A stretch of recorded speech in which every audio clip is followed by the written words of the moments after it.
मनातून आपल्या सगळ्यांचा आभार मानतो। आपल्याला इथं बोलवण्याचं दोन उद्देश आहेत।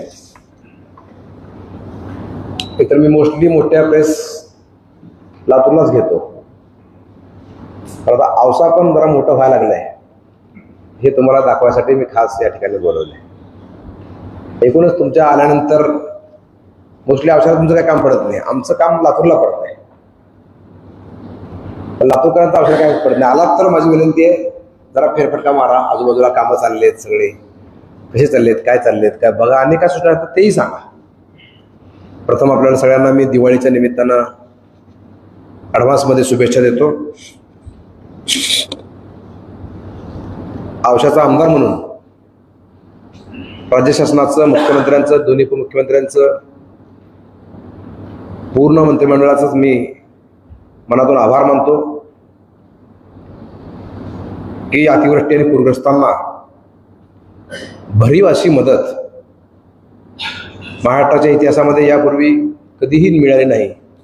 इतकी मोठी मदत, जवळपास 32,000 कोटीची मदत या निमित्तानं मुख्यमंत्र्यांनी घोषणा केलेली आहे।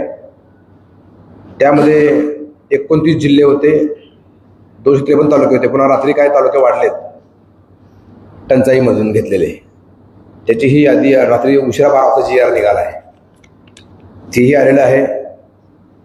साधारण राज्यामध्ये 90 लाख हेक्टर जमीन ही बाधित झालेली आहे आणि यासाठी साधारण 32,000 कोटीचं पॅकेज या निमित्तानं शासनाने दिले आणि त्यात जास्तीत जास्त फायदा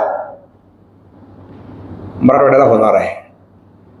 आणि बघितलं तुम्ही 31 ऑगस्टपर्यंत जे सर्वे झाले होते त्याचे पैसे पण पडायला चालू झाले, हे पण पैसे पडायला चालू होतील। NDRFच्या माध्यमातून मिळणारे 8,500 आणि बाकी आमचे 10,000 रुपये हे टप्प्याटप्प्यानं मिळायला चालू होतील। दिवाळीच्या अगोदर शेतकऱ्यांच्या खात्यावर पैसे पडायला या निमित्तानं चालू होतील। साधारण कोरडवाहू जिरायत शेतकऱ्यांना हेक्टरी 18,500 NDRFचे आणि राज्य शासनाचे 10,000 रुपये असे आपण देतोय। हंगामी बागायतदार शेतकऱ्यांना 27,000 रुपये आपण देतोय। बागायतदार शेतकऱ्यांना हेक्टरी 32,500 रुपये आपण देणार आहोत। ती जी क्षेत्र मर्यादा होती 2 हेक्टरची, 2 हेक्टरच्या पुढे राज्य शासन बेर करणार आहे, म्हणून 3 हेक्टरपर्यंत आपण केलेलं आहे। आणि इथं कुठेही काही गैरसमज झालेले आहेत, अल्पभूधारक आणि बहुभूधारक हा कुठेही भेदभाव ठेवला नाही। इनफॅक्ट